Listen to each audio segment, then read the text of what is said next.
Okay, so this is the problem we are facing. So as you can see, we have a fairly long passage. So behind me, it goes down even further. And then when you literally enter the house and you come into the open plan section and you look to your left, this is what you see.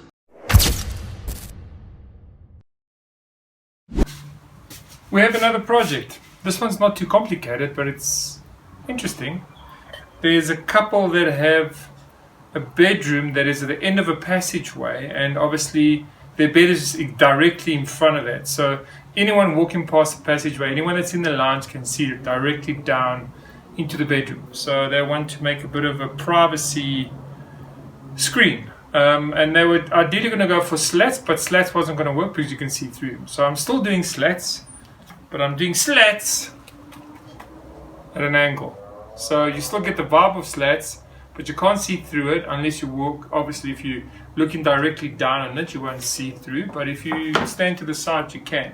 But I've done it at such an angle that it should work out well. So let's get into it. I have been playing around with some ideas to get the spacing right. So from this angle here, you won't see right through. And it's still quite a bit of an angle to see, so it should be nice. It will allow the light coming through still and all those things. And it's going to be a feature in the room. I did quote on some better wood. This is pine, but it was just too expensive for them and I didn't want to spend the money. So we're going to take pine and we're going to make it work. So what I did was, instead of getting already cut pine, which you know can warp and twist, and pine is not what it used to be, I actually bought pine shelving, which is laminated and is pretty straight. I've cut it into slats.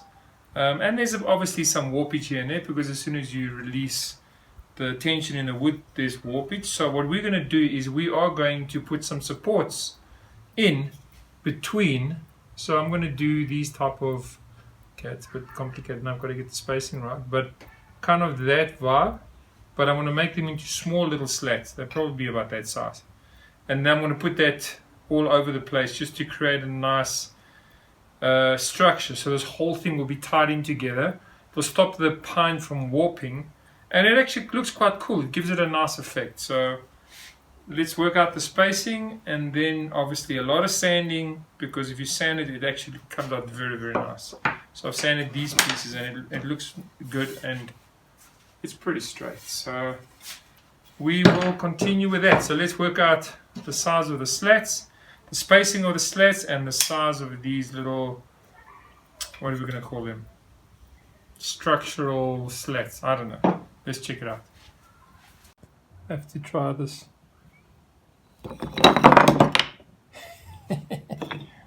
Fail. Go, baby. See, even without nails, stuff is strong. I need to mark where the screws are going to be.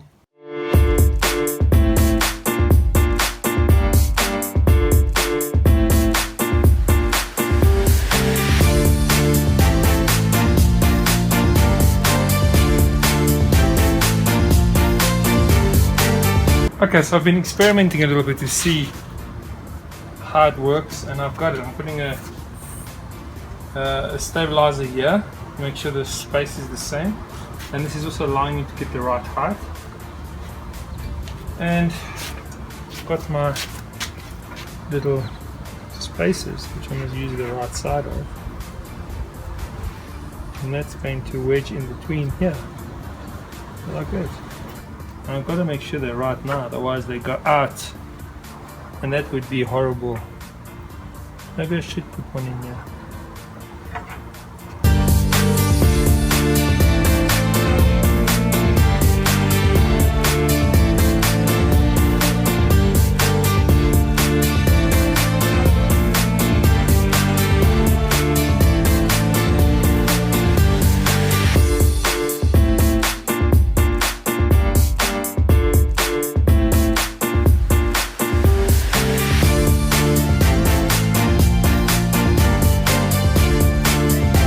I've been working on a system, so now I'm starting to get a feel for it, and it's coming along.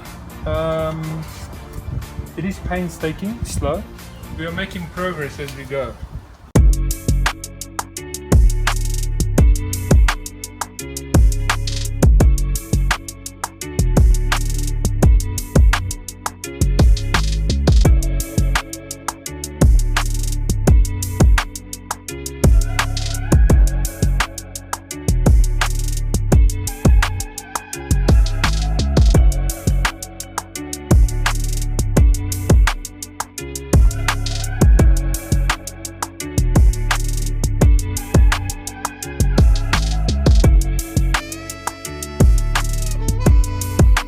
finally we're at the last two slats.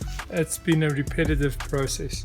I've got to turn this thing around, staple the other side, and then fill all the holes. And then sand, and then I can paint. But let me get through this first. Let's see where we're at. Just have to put in some spaces, staple those down. Let's do this last one. Okay. Here comes the other front part. Putting in the screws.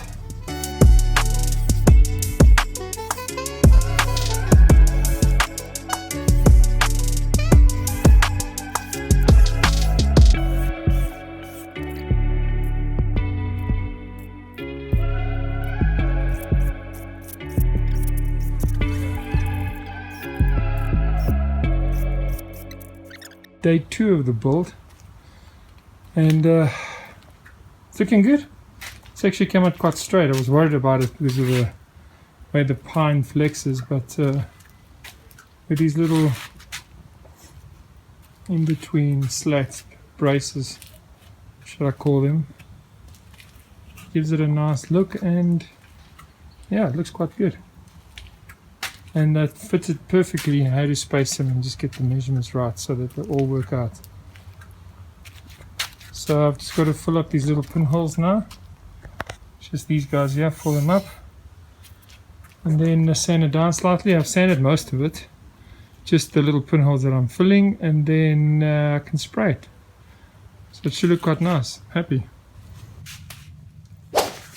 Just a little tip that I found to be easier than sanding when you're filling holes. So I filled up these two little nail gun holes, and instead of taking sandpaper now and sanding, sometimes I find that it builds up and you have to sand hard and hard and hard, and obviously the wood gets sanded as well. So my biggest thing, or I find what works, is just when you put some water on the wood filler and you massage it in, so you get rid of all the thick. And then you take a little cloth and you just wipe over it. And that way you're only affecting the holes.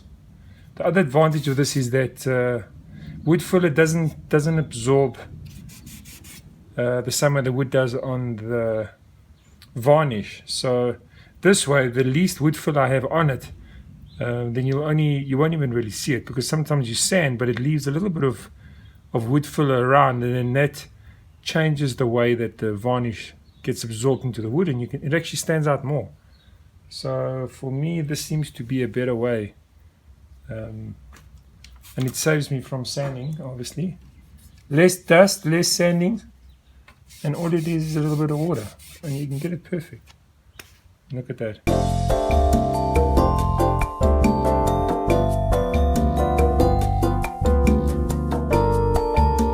So I've been playing around with the stain. So that's the normal stain, 2 coats.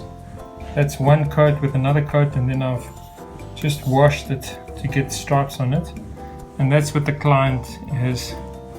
So I'm gonna be a little bit more aggressive with the wiping. I think I want to give it 1 coat, give it a wash in some areas so I can get that contrast, and then we'll take it from there. Let's have a look what we can do.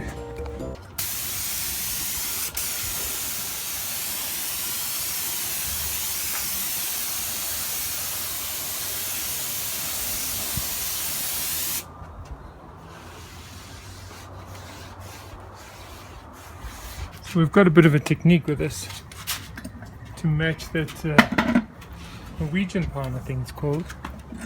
So what I do is I spray where I want, cover the wood, and then I just take a rag and just wipe it.